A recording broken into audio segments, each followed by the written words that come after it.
Welcome to the Primal Show with co-host Gary Collins and myself, Heath Squier. And today's guest is Mark Sisson. Very pleased to have him on the show. He runs marksdailyapple.com and definitely one of my, I would say, indirect mentors. He probably doesn't even know it, but it's kind of how I found all about Primal and Paleo via his site. He's definitely helped, his site has helped guide me in terms of what was Paleo and Primal when I first started formulating food products. And I thank him for that now in person. And definitely pleased to have you on the show. Big fan. And yeah, thanks for coming on. It's my pleasure being here. Let's have some fun today. Yeah. Well, Gary and I wanted to bring you on a little bit and talk about obviously your amazing diet and how it's helped basically keep you ahead of the ball regarding anti-aging and how you stay fit. And I know you're a big low carb fan, so I'd love to talk to you a little bit about what your typical diet is like. What do you eat like during a typical day? Well, first of all, this whole low carb moniker that I seem to have assumed starting to make me a little uncomfortable.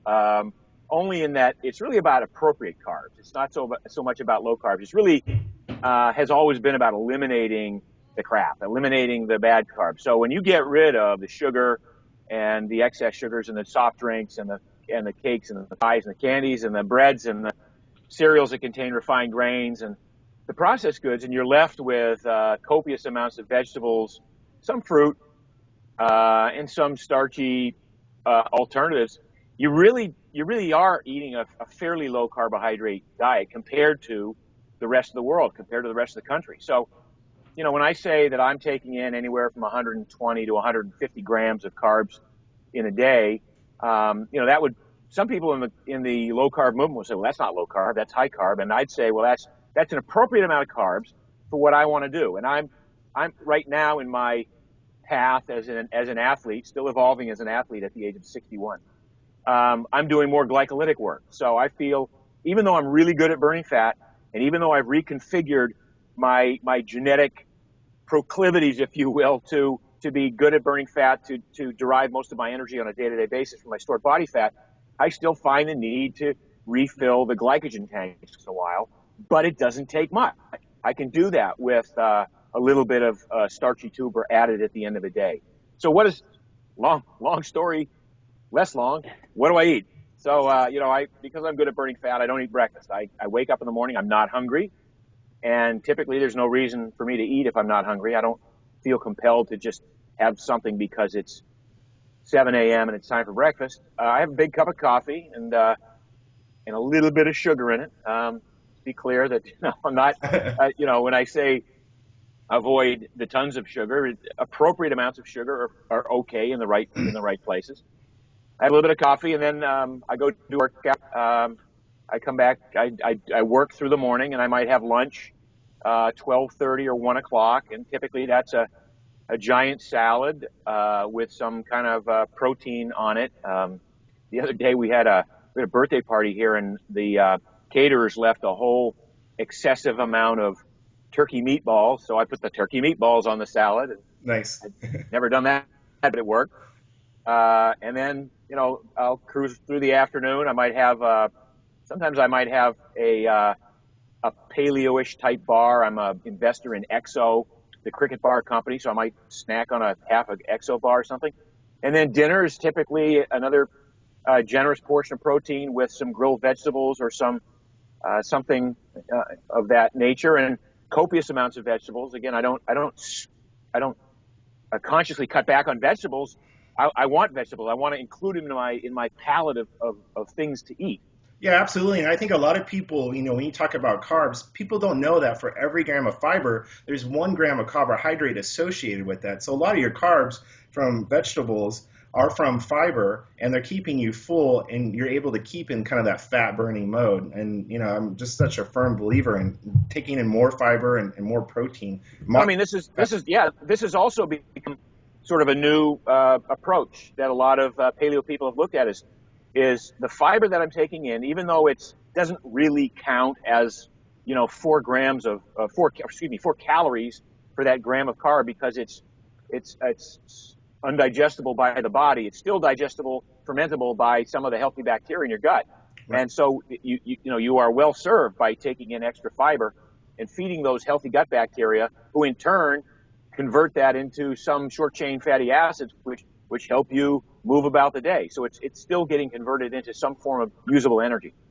Yeah, that's it. It's interesting, listening to your diet, because it's very similar to what I do, and I follow a very, low carb approach, but I do replenish my glycogen by taking in some sweet potato, and specifically mixed with protein, especially right after I work out, especially if I have a very, hard workout. So it definitely works, and it still keeps me in that fat burning mode constantly. And my goal with my diet was to maintain a six-pack year-round and not really to have to worry about it. And you've obviously been able to really successfully do that. And I think there's, at least when I think about having a six-pack, I think there's two components. One is being lean and being able to achieve a six-pack through diet, and also moderate amount of exercise, but really about diet, and also having your hormones elevated to a point where you actually can build the muscle on your stomach.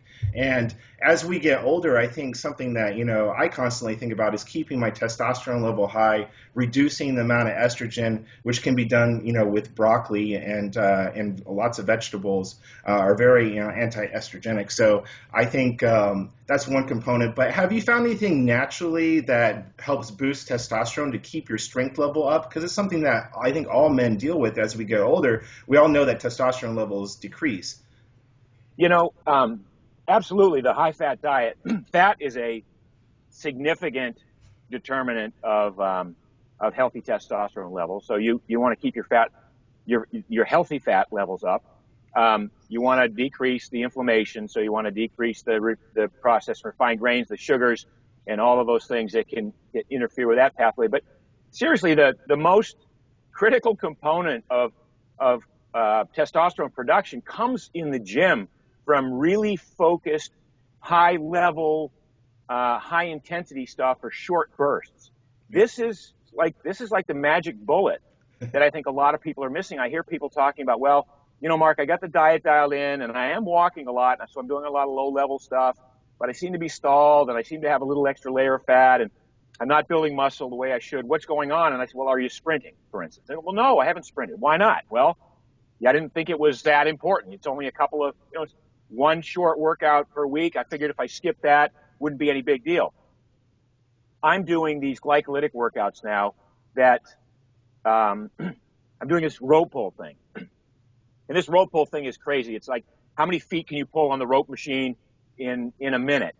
And, you'll start, and I usually close my eyes and start counting, and I think, okay, it must be a minute. And I look up, and it's 30 seconds. And it's like, and there's 30 seconds left, and it's completely exhausting. And you can only do like 2 or 3 of those in a workout, and then you better stop. But if you do those and you do it appropriately, then the workout becomes energizing. It becomes, it produces a pulse of testosterone and HGH. But if you do too much of it, then it becomes catabolic, and it becomes problematic, and it may, cause your stress levels to go up, which reduces testosterone. So you're always looking at this balance between short, intense bursts of output and the alternative, which is chronic cortisol producing stuff that suppresses testosterone. And at my age, because I've been doing this so long, it doesn't take very much exercise to get that little energy in that little space of energy production. I mean, I go to the gym some days and I'm like, I don't have any real goal today. I'm just going to do a bunch of pull-ups and a bunch of dips and a bunch of push-ups. And I'm like 17 minutes into the workout going, shit, I am pumped. I'm going home, I'm done. There's not, what am I training for, Right. So it's really learning where that space is that you get the energizing workout, and not the one that's tiring you out and causing you days to recover from. That makes a lot of sense. That's a good point. And you bring up a real good point too, is experience in the gym and with athletics. I tell people I've been, in athletics for 35 years now. So this stuff is kind of second nature to me, and they ask me, well, what do you do in the gym? How do you know when you're tired? I go, what do you eat? I go, I don't know half the time, because it's kind of second nature. You know, I go in there and like pyramiding. You remember, Mark? I mean, you're up in the area where Arnold and you know, Lou Ferrigno and all those guys were at one point. And you know, pyramiding is so simple. And people go, "What do you mean by pyramiding?" I go, "Well, I just start with a low weight, high reps, and I move up the pyramid, and then I go right back down. And it takes me literally about 60 seconds to do 8 sets and probably well over 100 reps." If I do it right, if I time my stuff right. And I did it yesterday, and I did 3 exercises with it at the end. It was about 3 to 4 minutes, and I was done. Done. I knew I was done. Well, and that's the thing is that if when you know you're done, and it's also for me. I mean, I really encourage people to develop this intuitive ability, this skill to know, for instance, what choices to make in your food, how much food is enough. When are you no longer hungry for the next bite? When is it appropriate to push the plate away and go, even though there's stuff left on my plate, I don't need to finish it, because intuitively I've rediscovered what it means to be comfortable, to be sated, but not to be overfull. Same thing in the gym. You know, people assume, well, I've got this much time allocated for a workout. I'm going to the gym for an hour, and I better be working for the full hour. And I go, no. I mean, you need to develop this intuitive skill, and if you, like you say, the more the heavier you lift for the shorter reps, the more rest you have to give yourself, and the more you've got to be attuned to, I think that's enough, because there's a danger that you can do too much. There's a danger that you can get injured. And yet that's that fine line that we have to sort of play at if we want to trick the body into using valuable, precious resources to build more muscle. Yeah. Because the job of the body from an evolutionary standpoint is to expend as little energy as possible, you know, by resting, by not choosing to waste stored body fat, for instance. The body always wants to hold on to its calories. The body doesn't want to build new mitochondria unless it's absolutely necessary for the survival of the beast. The body doesn't want to build new muscle. It really doesn't. It's there. The recipe is there. So we have to trick it into going, okay, we're going to use some resources. We're going to build more muscle, because if this clown is going to try this stuff again in a couple of days, we better be prepared for it. Sure. So it's always kind of figuring out where that line is between just enough to trick the body into building more muscle and to burning off precious body fat, versus maybe going too far and then becoming catabolic and you know, having all of the issues with stress hormones. Well, I think you've really brought up something important, which I think a lot of paleo authors and people in the paleo community forget, which is they're missing the workout concept altogether. It's like, hey, you know what? We're just going to eat this way, and magically my body's going to transform. And sure, they're going to get some sort of transformation, but a lot of people are missing the workout altogether. It's like, hey, I'm going to do this ketogenic diet, and then all of a sudden I'm just going to be extremely healthy. But a lot of people are just start consuming a lot more fat. Their metabolism can't burn off, and all of a sudden they're gaining weight, and they're like, what's going on here? I think, you know, after listening to your diet, it's similar to mine in the fact that I'm conscious of the amount of calories I take in as a whole, but they're coming from good, you know, real food, and I'm not over consuming like too much fat. I'm not over consuming. You have a very balanced approach, and a lot of people are forgetting about mixing a clean diet like that with moderate amount of calories with a really extreme high impact exercise. And they're just not getting the results. And you know, I was actually really looking forward to meeting you at Paleo FX, but unfortunately, Gary and I were both banned from the conference because we've spoken out pretty loudly about certain people in the industry that have literally, you know, not practiced what they preached, because we're big, you know, proponents of that. And you know, there's something. They do. Yeah, and I would say, you know, for yourself. Right. Say again. You know, like a stick of butter, you know, frying your egg in a stick of butter is just the most asinine thing I've ever heard. And I've gone off on this too. And me and Heath and I'm pretty vocal, and, you know, some people really don't like what I have to say.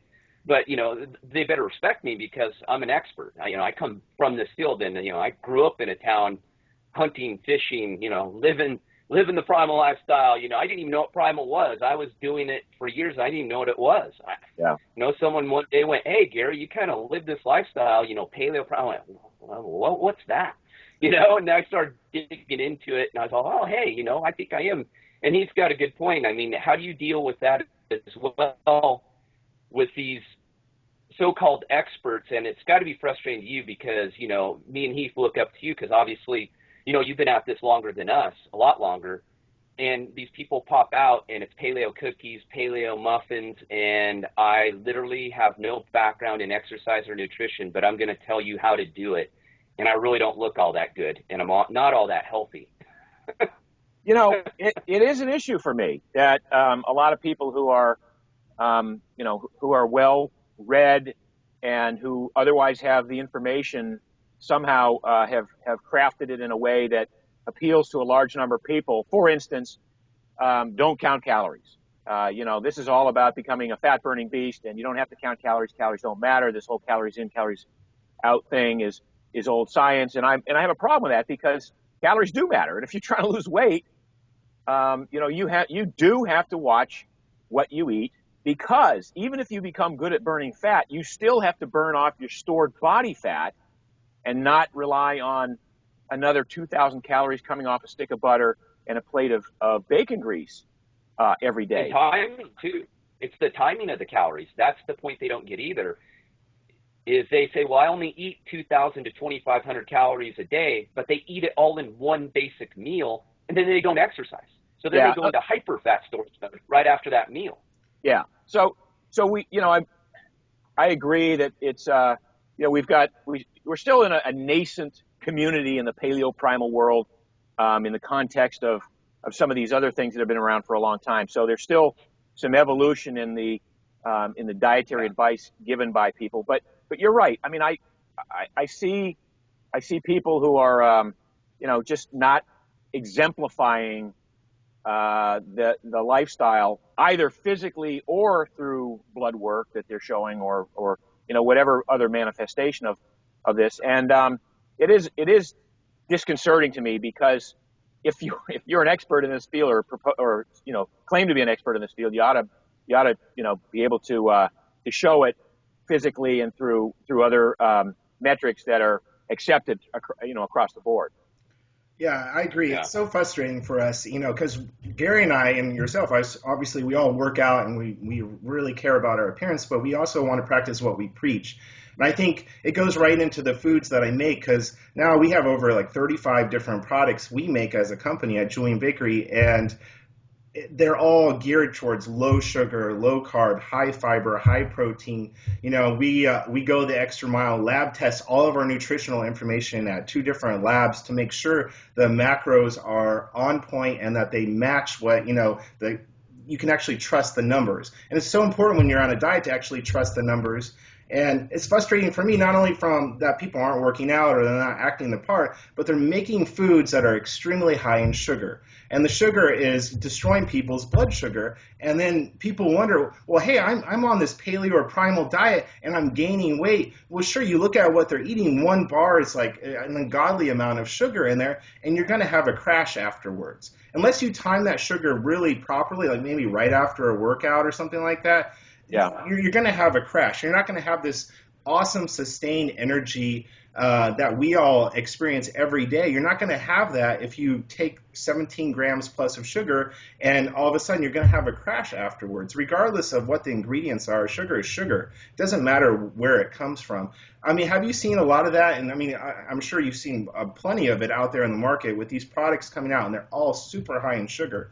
Are you a little concerned with that, or? But it's date sugar. Right, so it's healthy, it's primal, it's date sugar, or it's coconut sugar, and it's like honey. Yeah, no, it's right. It's ridiculous in some cases because what you said, sugar. I mean, the body, once it passes the stomach and the upper part of the intestines, the body doesn't know whether that glucose came from honey or dates or a bowl of Skittles. I mean, it's still in the bloodstream as glucose. Or in some cases fructose for a while, and it still has the same impact. I mean, even some refined flours that convert very quickly into glucose in the bloodstream. Same thing. It's just raising blood glucose. It's doing all the things that have an impact.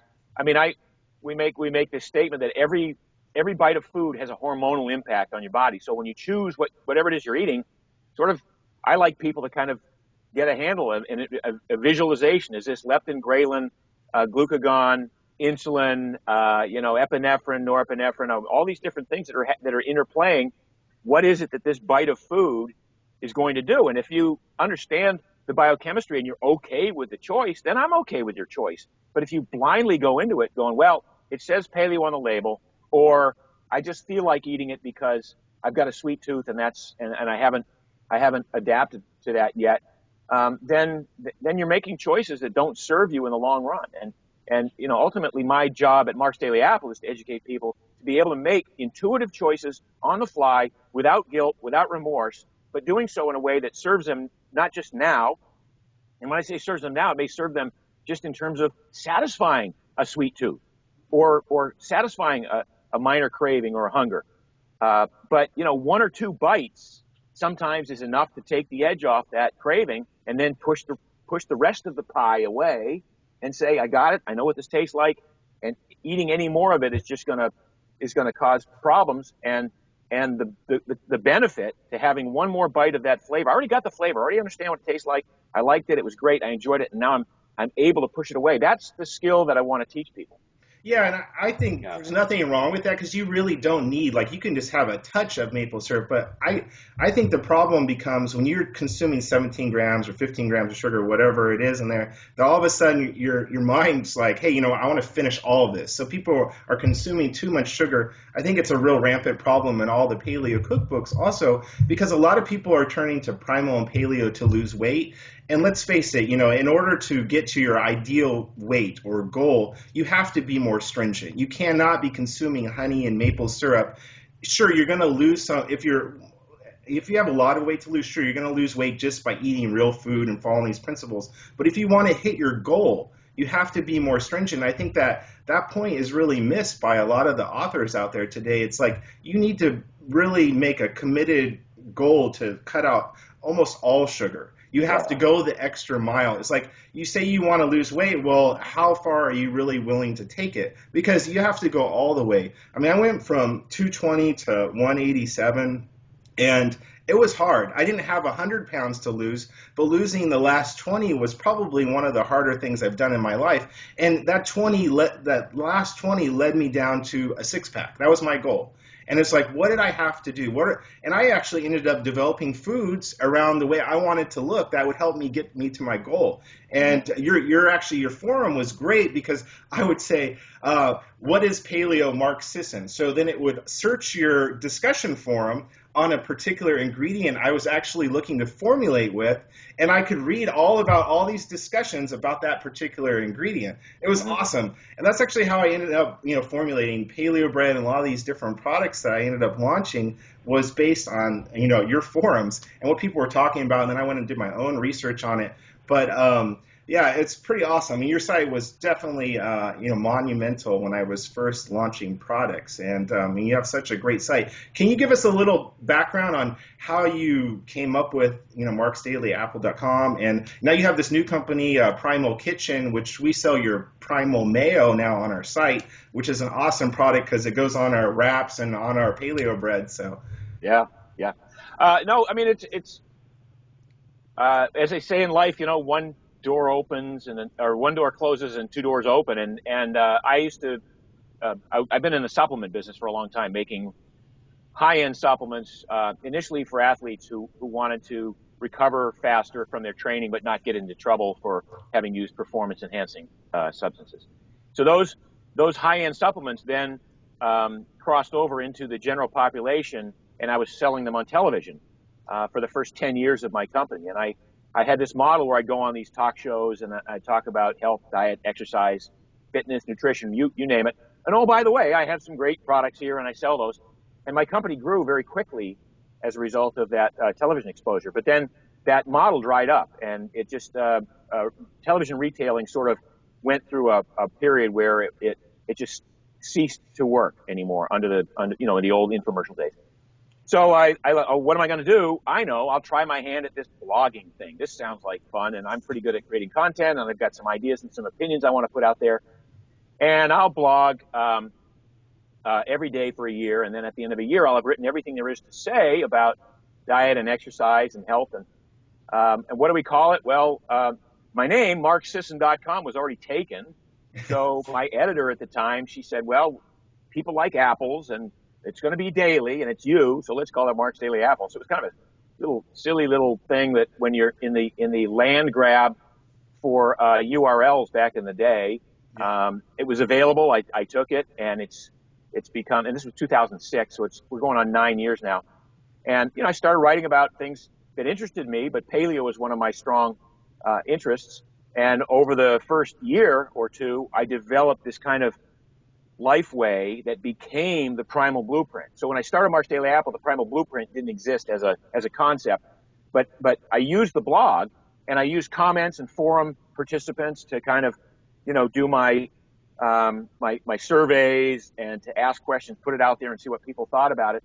And that became the genesis of the book, the Primal Blueprint. And then the Primal Blueprint became a brand, which then evolved into events, seminars, and has now become Primal Fuel, which is my meal replacement product, my low carb meal replacement product, my rebranded line of supplements, and now Primal Kitchen, which is the food group. That's awesome. Yeah, are you planning on launching more condiments? Because we get that asked all the time from our customers.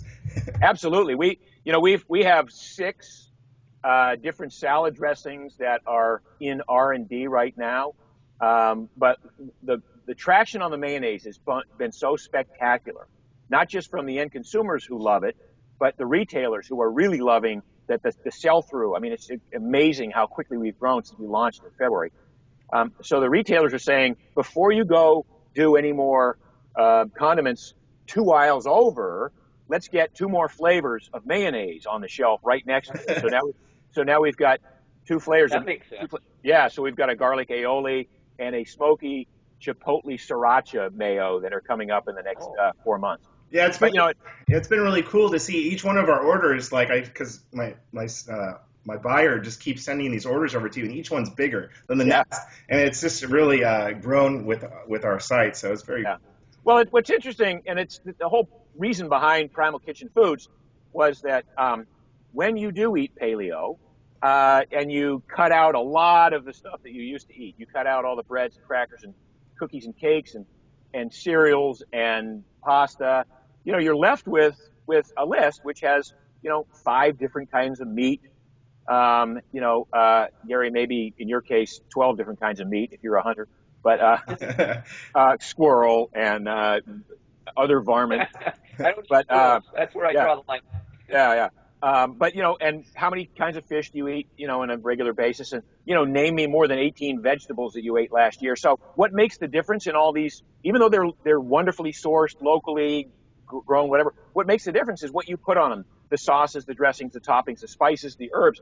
So we thought, well, what if we made just nothing but very healthy sauces that contained healthy fats, that tasted great, that added, that whole taste element to it, but also had functionality in terms of what was included among the spices and things, the antioxidants, the phytonutrients and things like that. So that became the genesis of this food company. And the first product that happened to make it out of the R&D lab into production was the mayonnaise.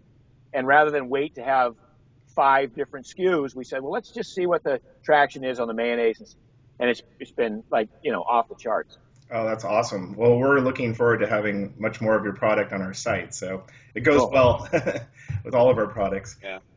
What makes it easier for people too, when, especially for me, because I'm like you, I don't eat a lot of condiments. My diet's pretty basic, pretty structured, but it's because of that. I'm up here in I have to shop around in stores that I'm not familiar with. I had to go into a main chain grocery store and actually shop the other day and found a couple items, and it was brutal. Oh my God, it was brutal. Yeah. 2 hours of wandering around, and I think I ended up with 3 things. Wow. But they've gotten better, but I kept picking up certain things and looking, and I look at the ingredients and go, oh, God, put that down. And the biggest thing right now that I'm noticing is carrageenan is in everything, even if it's healthy. And the problem I have with that, even though it's natural from seaweed, it destroys your bowels. For most people, I mean, it has a nasty reaction. And you're not going to use any of that, I hope, because I'm really looking forward to the rest of your line because I want to see what, I want to buy it for myself. Yeah. So the answer is no, we're not using carrageenan in the foods. Good. I figured. But having said that, when we talk about some of these ingredients, like let's talk about maltodextrin. Maltodextrin has gotten a bad rap from a lot of people, and yet it's just glucose polymers. It really is. So if you have maltodextrin from tapioca or something like that, carrageenan has different weights, molecular weights, different Daltons, and the higher the molecular weight, the better it is, or the worse. There's two different versions of carrageenan. One of them is harmful, and the other is like completely now becomes a soluble fiber that the body uses quite easily. So the food industry knows the difference. Whether or not they're buying those ingredients appropriately is a whole different question. But so when we talk about things like naturally sourced fibers, it's just not as simple as this is bad, this is good.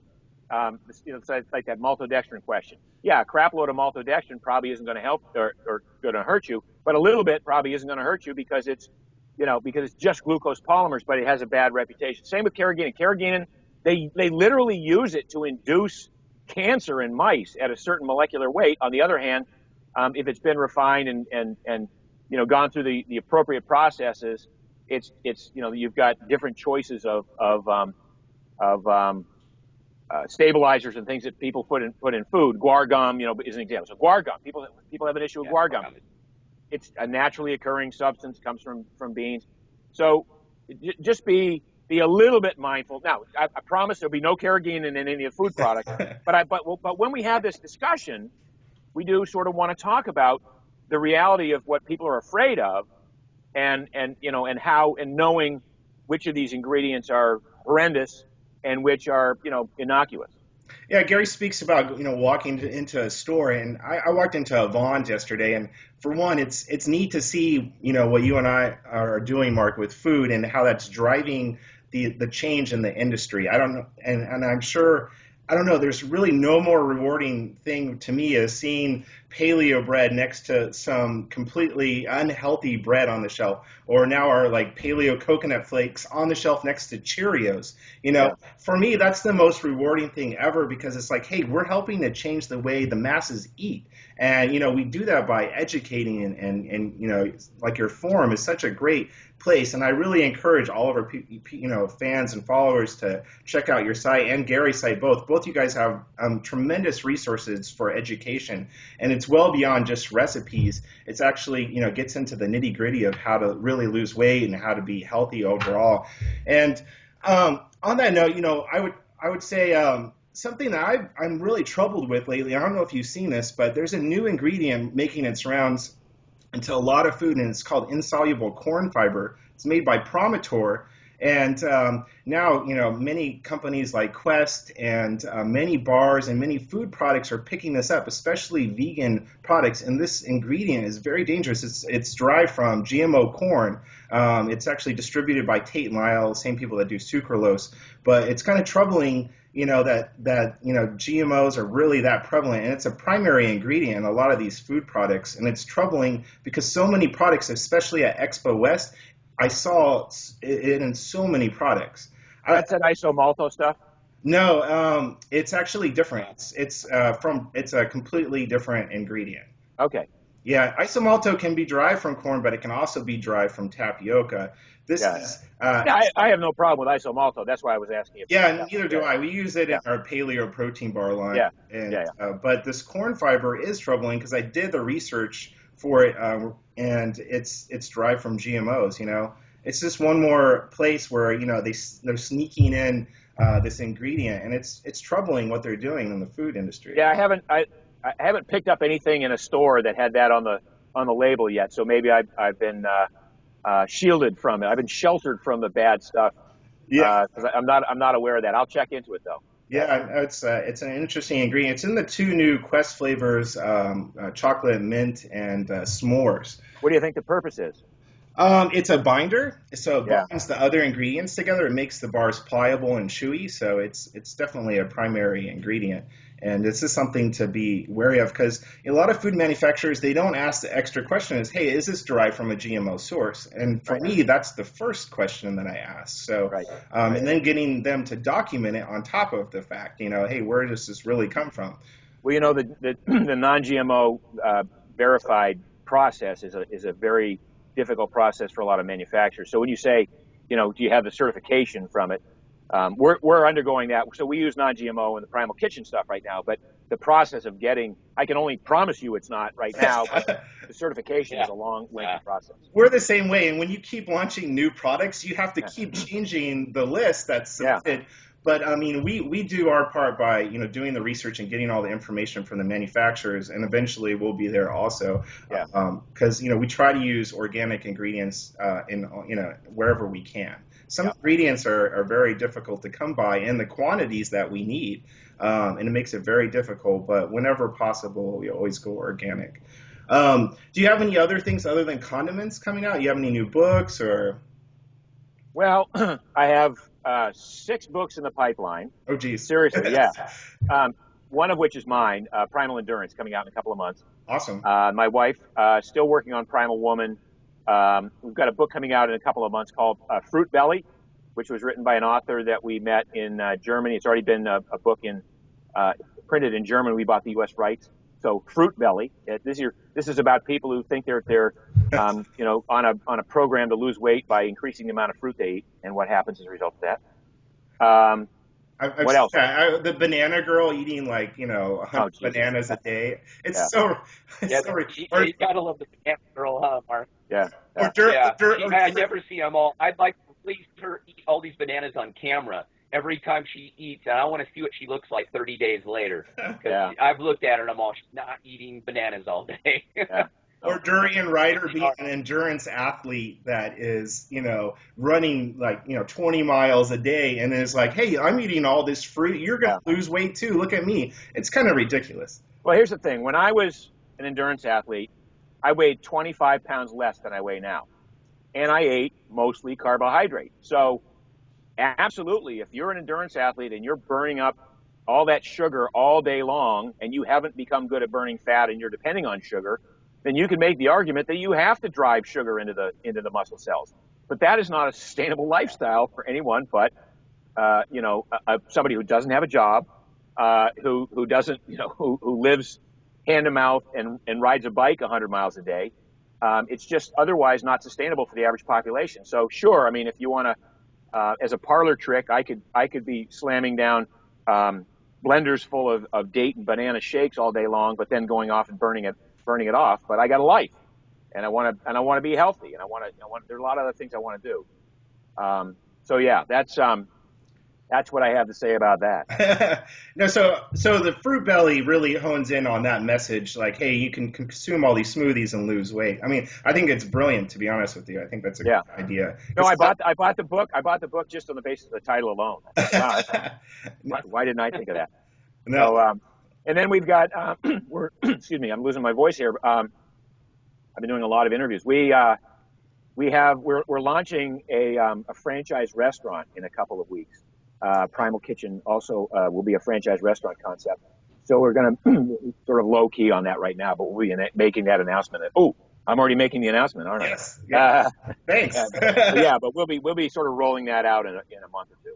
Okay, that's very interesting. Well, where's the first one going to be at? Where's the first one at, Mark? There'll be one in Los Angeles, but we're looking around the rest of the country. Okay, great. Yeah, great. That's huge. That's very exciting. Well, it'll be great with all your condiments in the restaurant.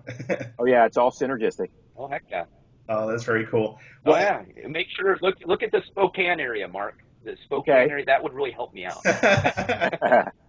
Well, I think there's so many places that need that, and there's a very neat place. I think it's over in Denmark called Paleo, and they're all paleo foods. They're doing really well. So it's neat to see you pioneering that. That's going to be excellent. So I was in Australia months ago, and they have a couple of restaurant chains down there. Paleo Cafe now has 10 locations. Oh yeah. And then there's a chain Thrive.me, and they have like think 4 locations now, and they're both killing it. It's great.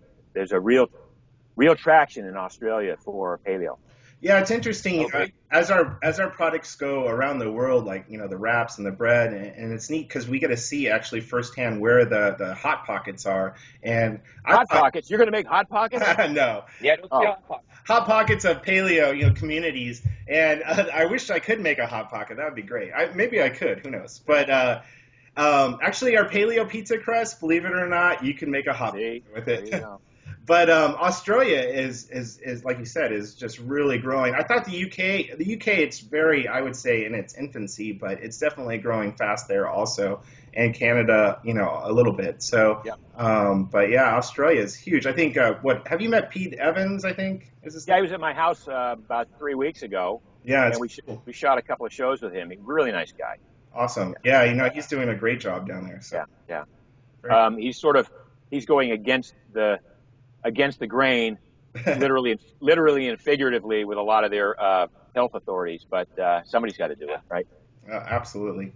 Well, we want to thank you for coming on. It's a pleasure having you on, especially being a mentor. And you didn't even know it to me. So, make sure everybody check out marksdailyapple.com. Make sure you hit the subscribe button to stay up to date with our show. And we want to thank you so much for coming on. Thanks for having me. It's been great chatting with you guys. All right. Thank you. All right. Bye.